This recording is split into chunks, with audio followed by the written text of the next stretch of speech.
ginnaaw loolu Yeesu génnaat aw booru dex ga mbooloo mépp di ñëw ci moom mu di leen jàngal. bi Yeesu di romb mu gis ku ñuy wax Lewi doomu Alfe toog ca juuti ba.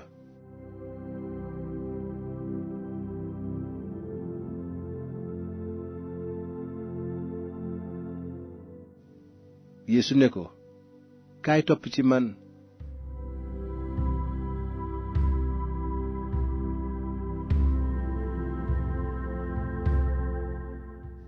mu jóg daldi topp ci moom.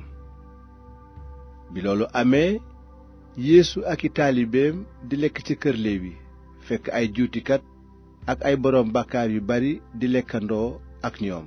waaye xutbakat yi bokk ci farisiyen yi bi ñu gisee ne dafa bokk lekk ak ay juutikat ak ay boroom bàkkaar ñu daldi laaj taalibe yi lu tax muy lekkandoo ak ay juutikat ak ay boroom bàkkaar.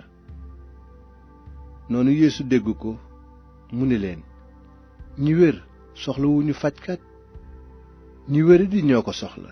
ñëwuma woo ñi jub waaye bàkkaarkat yi laay woo. taalibe yi Yaxya nag ak farisiyen yi daan nañu woor. ñu ñëw nag fi Yeesu ne ko, lu tax taalibe Yaxya yi ak yu farisiyen yi di woor te say taalibe duñu woor?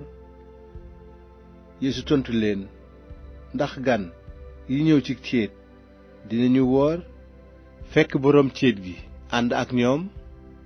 duñu woor li fekk boroom céet gaa ngi ànd ak ñoom. waaye bés yaa ngi ñëw yu ñu jële boroom céet gi, bés boobaa nag dinañu woor. kenn du daax mbubb mu màggat ak sekkiit wu bees, ndaxte sekkiit wi day ñoddi mbubb mi te xottiku bi gën a yaatu. te kenn du def biiñ bu bees ci mbuusi der yu màggat, lu ko moy biiñ bi day toj mbuus yi ba mbuus yi yàqu ak biiñ bi tuuru. waaye biiñ bu bees ci mbuus yu bees lañu koy def.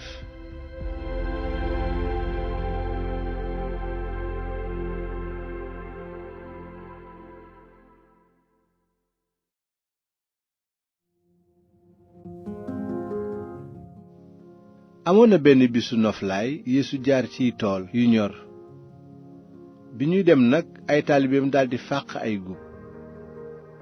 noonu farisiyen ya ne Yeesu, gisal, lu tax say taalibe di def lu jaaduwul ci bisu noflaay bi?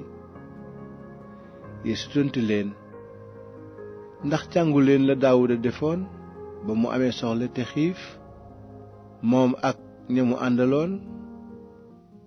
xanaa yëgu leen li amoon ci bésu Abiyatar sëriñ bu mag bi, ni Daawuda dugge woon ca kër yàlla ga, lekk mburu ya ñu jébbal yàlla, jox ci it ña mu àndaloon, fekk jaaduwul kenn lekk ko ku dul sëriñ sa. Yeesu dellu ne leen, yàlla sàkkul nit ngir bésu noflaay bi, waaye sàkk na bésu noflaay ngir nit. noonu doomu nit ki mooy boroom bésu noflaay bi.